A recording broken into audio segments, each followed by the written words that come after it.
A Bíblia é uma das fontes da revelação divina, mas existem algumas passagens que são bastante extremas e impraticáveis nos dias de hoje, já que pertencem a contextos históricos e costumes de uma época bem distante.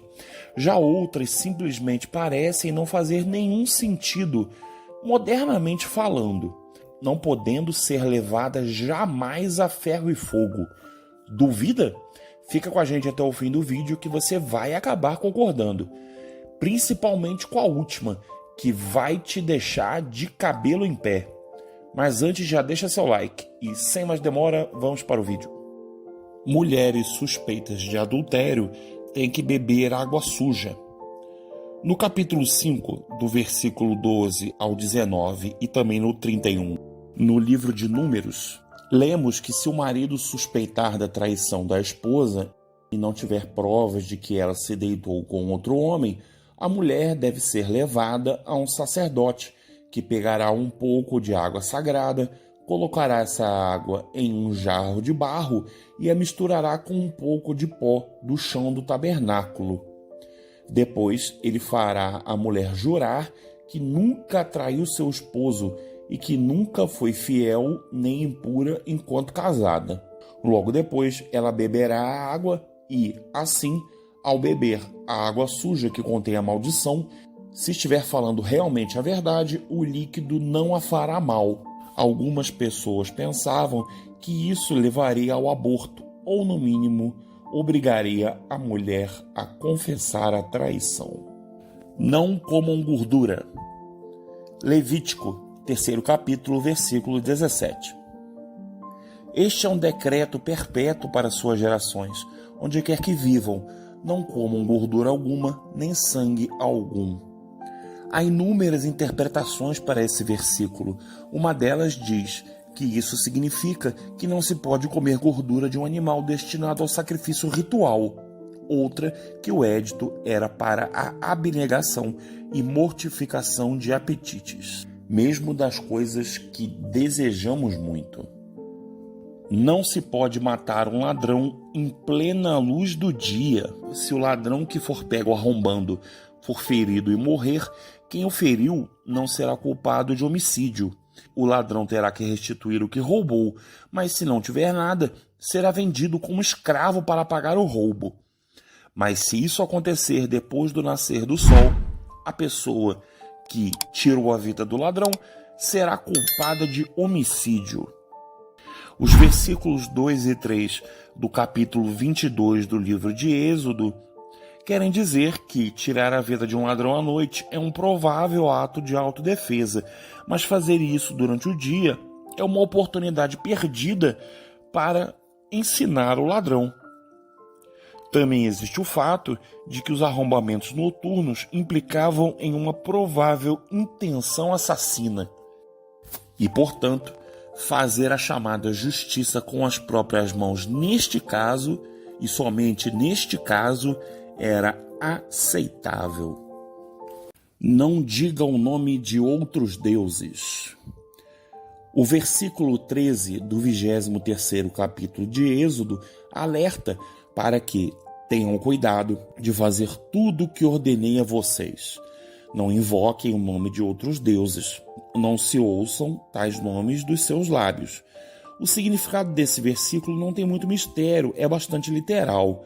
Ele instrui os crentes a ignorarem os nomes de todos os outros deuses e nem mesmo poderiam dizer esses nomes.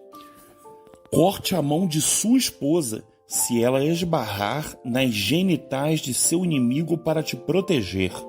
No capítulo 25 de Deuteronômio, versículos 11 e 12, é declarado que se dois homens estiverem brigando e a mulher de um deles vier para livrar o marido daquele que o ataca e encostar em seus órgãos genitais, suas mãos devem ser cortadas sem piedade. Esse trecho foi posteriormente interpretado como uma metáfora, ou seja, que a mulher teria que pagar alguma penitência com o valor de uma mão. Não deixe poços abertos para que os animais eventualmente caiam.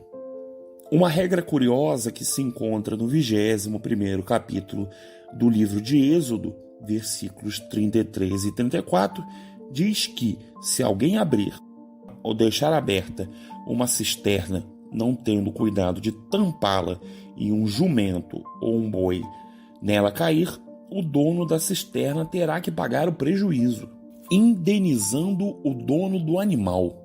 Isso pode soar um pouco estranho para nós hoje em dia, mas era porque existia o costume de deixar os poços abertos ou qualquer outro grande buraco. Assim, os animais acabavam caindo nele e, se tivesse água no fundo, poderiam se afogar.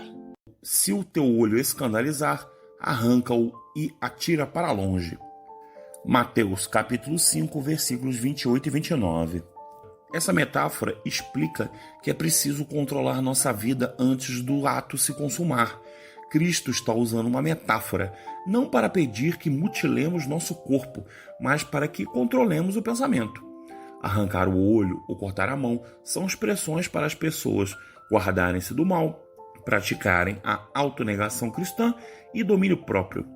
Os olhos representam o desejo e a mão a ação. E, como prometido, vamos para a última passagem, que, para nós, é a mais estranha. E eu acredito que para você também. Não sente onde uma mulher menstruada também sentou.